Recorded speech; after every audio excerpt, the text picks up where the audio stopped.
নাকি তুমি নাকি ওই ঘাটের ডায়লগ দাও নাকি দুবাই যাও না, ওইসব মিথ্যে কথা, দুবাই যাওয়ার ক্ষমতা নেই এইসব বলছে। তোমার ক্ষমতা তো অবশ্যই নেই, কারণ প্রমোশনে যেটা হয় সেটা আপ ডাউন ফেয়ার হবে এবং সেখানে যাব, তার একটা পারিশ্রমিক আছে।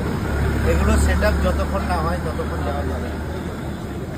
তো আমার কোনো খরচা নেই, ফ্লাইট ভাড়া আপ ডাউন দেবে, ভিসা করে দেবে, প্লাস আমাকে কোনো একটা মানি ধরে দেবে।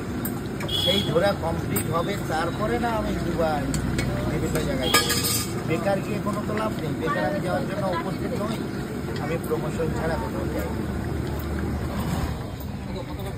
চাইনিজ পরোটা তাহলে যেগুলো অভিযোগ করছে সব মিথ্যে? তাহলে এগুলো প্রমাণ সাপেক্ষ, আমার কাছে প্রমাণ আছে। প্রত্যেকটা এভিডেন্স ছাড়া আমি কথা বলি না।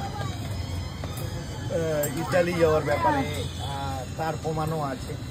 তার হোটেল রিসর্টে সমস্ত টিভি লাগিয়ে রেখেছে আমার ভিডিও দেখা। সেই জন্য সে আমাকে দেখিয়েছে, লাইভে বলেছে, আসতে বলেছে এখানে আসলে পেমেন্ট করবো। ইতালিতে প্রচুর খরচা হয়ে যাচ্ছে, এখানে আসবে সম্ভব, তুমি বলে যাবে। পেমেন্টটা 50% অ্যাডভান্স দেওয়ার কথা ছিল, ওখানে গেলে পেমেন্ট করবে। এর জন্য ইতালি ক্যান্সেল, দুবাইও ক্যান্সেল।